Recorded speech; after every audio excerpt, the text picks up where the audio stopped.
love the way the gloss complemented the olive oil. Hello everybody, and welcome to more filler content. Welcome to another tier list, and today we are going to be just doing another melee weapons tier list for DST, as it's actually been quite some time since we've done another tier list on Don't Starve, and in addition, Don't Starve Together has been getting a whole new compendium of weapons these last few years, practically doubling the amount of weapons now in the game. This tier list will mostly talk about the melee weapons, as though thrown and ranged weapons are kind of in a separate category from melee weapons entirely, and usually just don't stick around with players for nearly as long. Lastly, this tier list will be centered mainly around worth, as in how worth is it to pursue getting and using these weapons, and how expensive they are and lasting longevity-wise. Reason being is that the simple idea of which of these items is more or less the most powerful is actually pretty objective, and if we were claiming ranking it like that, the list would look something like this. And let's start out the tier list with the thirst weapon at least 70% of you will make in your playthroughs. The spear is the very first proper weapon unlocked in the science tab, and as such is rather low on the pecking order of weapon desirability. It only does slightly more than an axe, though the damage increase is more than worth it to a lot of people, as the increase is enough to 3-hit spiders and also just deal with more simple early game mobs with less stress than is dealt with by an axe. It costs fairly more than the axe, but is still very cheap compared to virtually any other weapon, with one rope on top of its one flint and one twig. Ultimately, it's a fair call on whether or not you do actually want to bother with the spear, or just deal with the axe until you get a better weapon like a tentacle spike. Therefore, it belongs firmly in C tier. Not bad per se, but definitely not the best. Like, you know, maybe if you could throw the spear like a proper hunter, we could bump it up a few notches. And speaking of spears, I think we can also put the battle spear up there as well, as it's just a higher cost for a weapon that is slightly worse than a tentacle spike, just like the spear. Honestly, unless you are a really early game and or have an entire team that's starved for weapons, I wouldn't really craft this spear either. Plus, it's a Wigfrid needed craft anyways. Also C tier. Next up, let's do a rather underrated weapon, though underrated for good reason, because the Morning Star, also known as the Domestic Assault Glowstick by me, and now by you too, is very situational unless you struggle with light during fights, then you go right ahead and craft one up. The general gimmick of the Morning Star is not only does it glow in the dark, meaning you can fight monsters well into the night phase, but it also does a significantly greater amount of damage if the target is wet, even outclassing some of the highest weapons in the game. And that alone, along with the fact that it isn't unrealistically expensive, keeps it out of any negative tier of weapons. However, since you can't properly apply wetness to anything except other players, you won't really ever see that much damage increase, except during raining time, which is really only guaranteed to occur during spring. Therefore, the Domestic Assault Glowstick earns a position in B tier for its good yet still situational usage overall. And speaking of situational, let's talk about a weapon more situational than the fucking extension ladder in Lethal Company. Oh wow, that's so good. The ladder is so useful. Now the Strident Trident from a tool standpoint, I actually think the Trident is pretty good. It's a great fishing tool, capable of getting you tons of fish in only a few minutes with its little summon attack. However, as a weapon it falters in most avenues. First off, it does less than respectable damage on land. Yeah, land. You know the place where 98% of all combat takes place? It does do fairly good damage out at sea though, but there's only 2 bosses you even fight out at sea, and you have to fight one of them in order to obtain the damn thing, so it's retroactively fucked out of being used. Lastly, there are still a multitude of other weapons that outclass it in the damage department, and they aren't nearly as much of a pain in the ass to obtain. Trident gets a D tier moving right along. Now the Bat is a weapon that you will likely never craft of your own volition, though will almost always take one if it is offered in a drop or something else, and that's where a majority of people get their Bats. As for the weapon itself, it isn't great, but it isn't terrible either. It has fair enough damage, greater than the spear but lower than the tentacle spike, and has the ability to deal mild lifesteal to whoever you strike. This can be useful in a fight, especially in situations where you don't have time to make healing items, or all your healing food is spoiled. However, in boss fights, its damage usually just doesn't do enough to stay super competitive, and to top off the fact that every time you lifesteal, you lose some sanity. So you might as well consider fighting Deerclops with that. At that, you're going to have a mental breakdown quicker than Isaac Clarke when the marker tries to have sex with him. Get out of my head! You're not Nicole! Yeah, but she could be. I will put it in the top of C tier, which I think is slightly offensive, but still acceptable. Moving on. The term acceptable being the exact thing this next weapon is not. The fencing sword, if you can even call it a weapon, is not only a horrible weapon, but is also one of the worst weapons in the entire game. On the surface, it does the same amount of damage as a spear with a similar cost, but its animation might as well render it as a mobile battering ram if it was made out of plastic corkscrews with how slow and clumsy it is. This couldn't kill a higher level boss if the damn boss itself was perpetually stun-locked and pressing Ctrl F for you. I have seen players do more competent damage with walking canes than this sword. And that's walking canes plural, meaning I've seen multiple players do more damage with walking canes.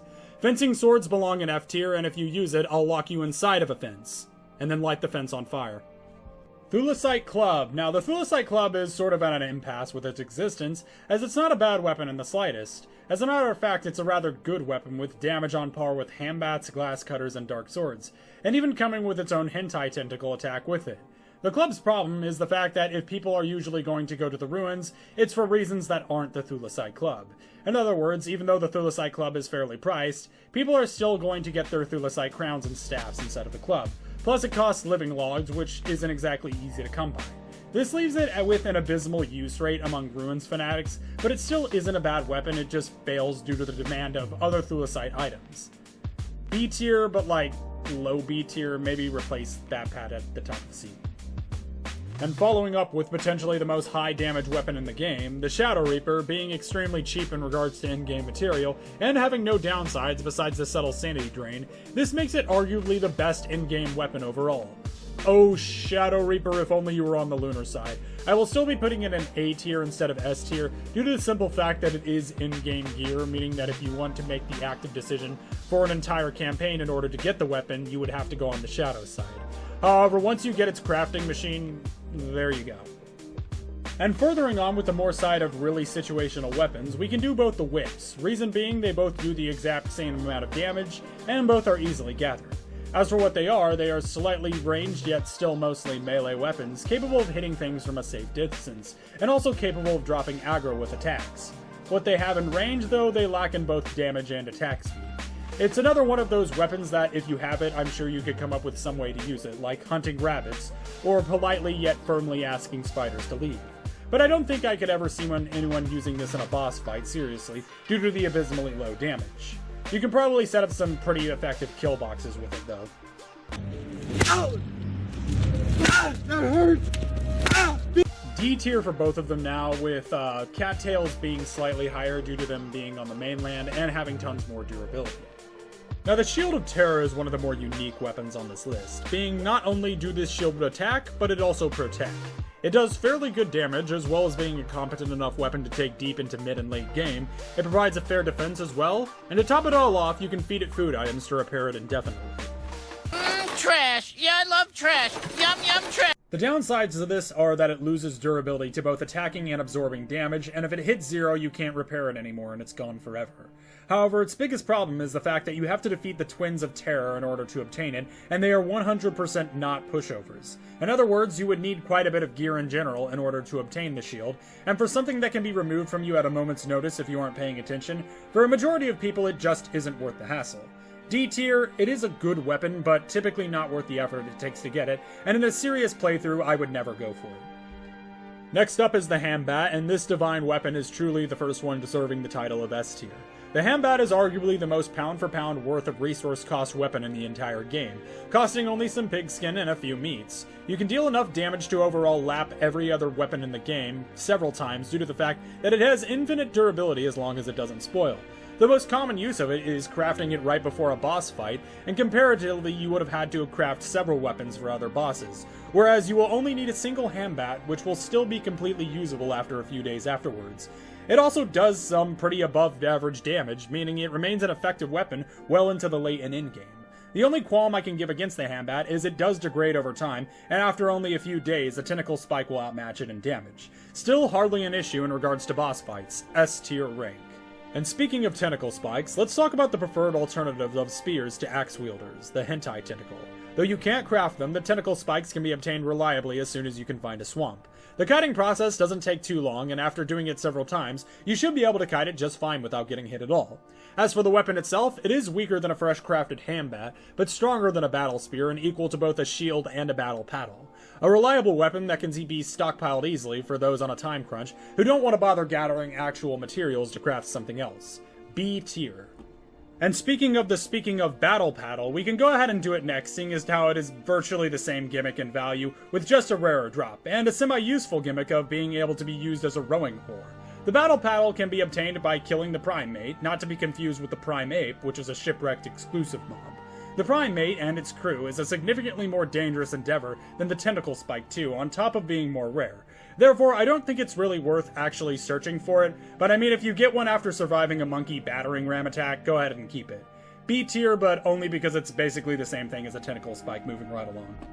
The Dark Sword. Now this is a weapon that commands respect. This is a weapon that you can continue crafting from the moment you learn its recipe straight to the endgame. And this is a weapon that will drive you batshit insane when you use it.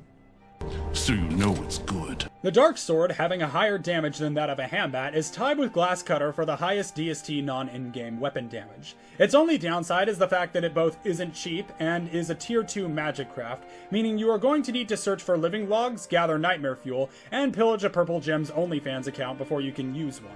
Still a worthwhile weapon by far, S tier. Next up, the Brightshade Sword, and Brightshade Sword is the more all-around weapon of the in-game tools. It doesn't do the most damage, but it is fairly high in practically everything it does, which is expected of in-game gear. It's also on the side of Lunar, meaning it doesn't irradiate your sanity faster than the average Redditor.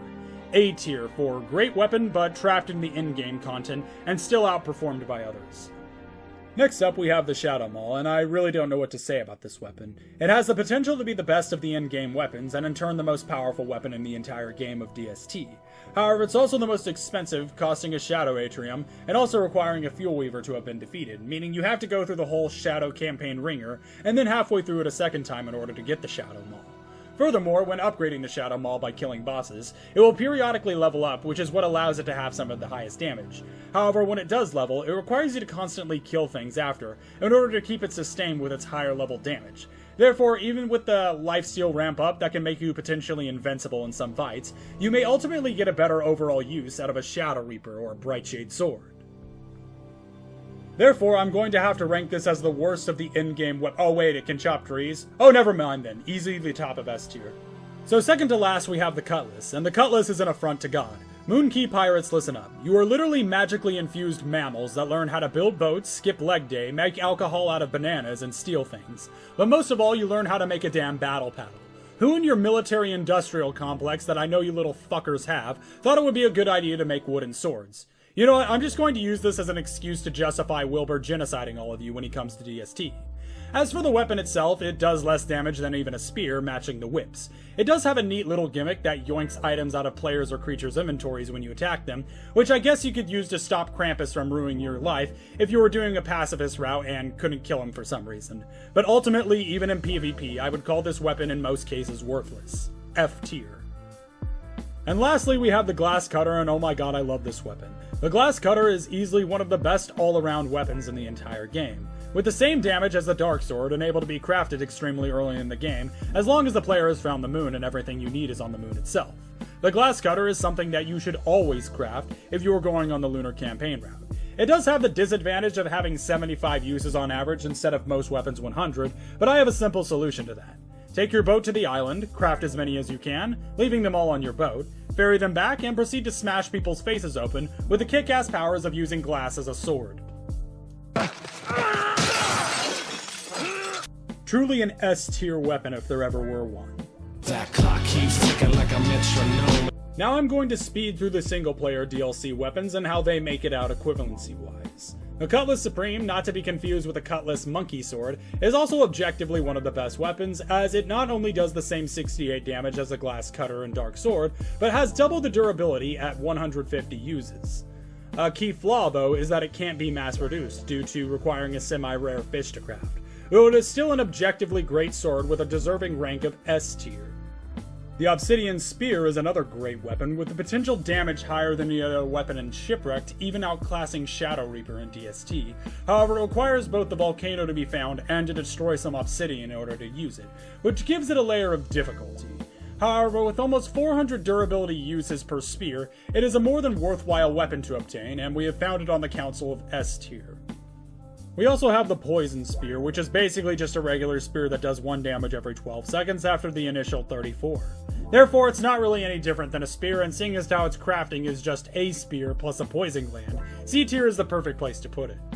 The peg leg only has 50 uses and can be found in the X marks the spot. Furthermore, it does the same amount of damage as the spear, therefore it basically is just another spear. Poison spear, battle spear, spear, peg leg, and obsidian spear. Are there any other spears I should know about? Meow. The trident in Shipwreck does more damage when the player's on oh god, not this shit again. Okay, wait, to be fair, there are plenty more enemies in versatile water combat in Shipwrecked, and on top of that, the damage of the trident in Shipwrecked is tripled on the water. But how much damage does it do on the land, you may ask? Well, it does the same amount of damage as a spear. No! B tier. The halberd is a Hamlet DLC weapon that you will steal from a pig guard without a second thought, but will never craft one yourself. They do less damage than a hambat and tentacle spike, but still more than a spear, so it has a slightly upper middle rank. B tier, but like bottom of B tier. And the only other Hamlet exclusive weapon is one of the worst in the entire game. The Cork Bat, despite doing the same amount of damage as the Tentacle Spike, not only has only 20 durability uses, but is also slow and stops the player whenever they use it, as if they were making some sort of power attack but without power attack damage, to the point where it barely digs its way out of the top of F tier. But surely it couldn't get any worse, correct? No, it could. The Cactus Spike, despite being a single-use crafting ingredient, is the single worst melee weapon that is classified as a weapon in the entirety of Don't Starve's universe. It does only 17 damage, being less than even a cutlass, and some characters' bare hands. It's found only in the volcano. Oh, and it also only has 5 durability uses. Truly, there are no gods in Shipwrecked, for if they were there, they may risk seeing someone using a cactus spike for anything other than crafting armor and immediately sacrifice their immortality to end their existence after seeing something so utterly repulsive. that pretty much encapsulates every melee weapon in Don't Starve that is meant to be a weapon. I think I might have missed one. If you enjoyed the video and or agreed with anything I had to say, please leave a comment telling me what you liked and consider subscribing with notifications on. We're almost to 100k and I hope to hit it this year. And if you didn't like my video, or if you unironically used the cactus spike, fencing sword, or cutlass, I am rapidly approaching your location right now.